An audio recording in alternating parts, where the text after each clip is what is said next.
Have you ever heard that saying that timing is everything?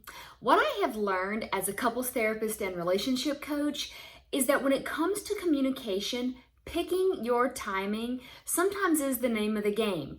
This does not mean that you're always going to be able to pick a perfect time to have a conversation. But what I want you to start thinking about is rather than just saying what's on your mind anytime you think it or expressing how you're feeling, especially if it's a really deep thought or a deep emotion that you want to express to your partner, that instead of just springing it on them whenever it comes in your head, is to actually start scheduling some time that works for both of you. Now, of course, with small things, this may not be possible when you're having conversations about, hey, what's for dinner? Or what do we want to do this weekend? Or where do we want to go on vacation this summer? Those are the types of things that I'm sure are fine to just talk about whenever they come up. What I'm really getting at here is that I want you to start asking yourself, when you go to have deep conversations with your partner, maybe they hurt your feelings, not intentionally, but you feel hurt. Maybe there's something that you really want to discuss that's been on your mind and you don't really exactly know how to bring it up, but you also don't want it to be one of those things that goes unsaid.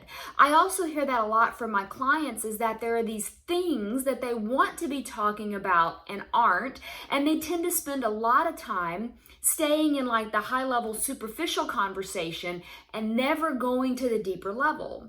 So in my relationship communication guide, I talk about the importance of scheduling time that works for both of you. Maybe you send a text and you say, hey, there's something on my mind that I really want to discuss with you. Would you be available to do that after work today? Maybe we sit out on the back porch and talk while we, have a soda after work or something along those lines. Now, I will ask you to do this one special thing though. Sometimes when you're told or when someone tells you, hey, we need to talk, or let's talk later, it can bring up anxiety for some of us. And so what I would ask you to do is that if there's really nothing major or worrisome about what you want to discuss, but it is something that you want to make space for, let your partner know, hey, nothing is majorly wrong. I just have some things I want to talk about. Maybe you could even say, hey, I watched a YouTube earlier and they said try this tactic, so I'm trying something new.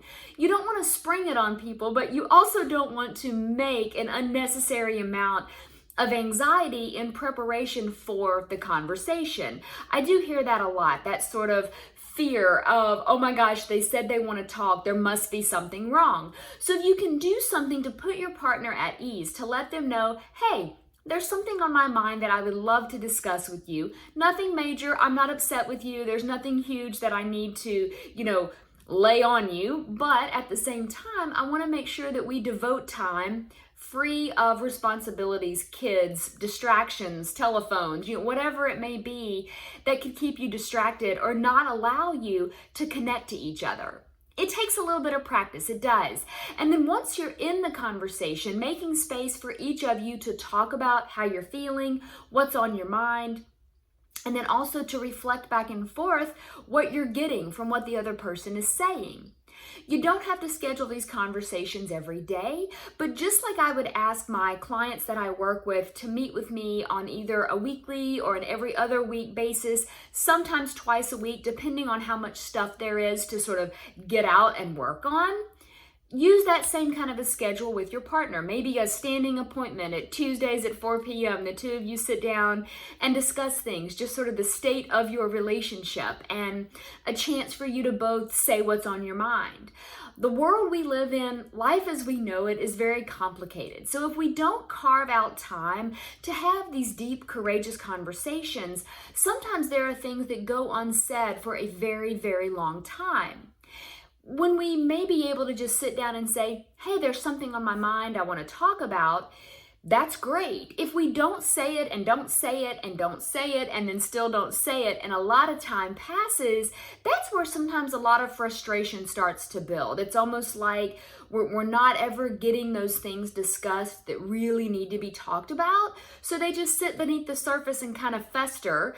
And then sometimes they will come up at not so great moments and we have to deal with it right there.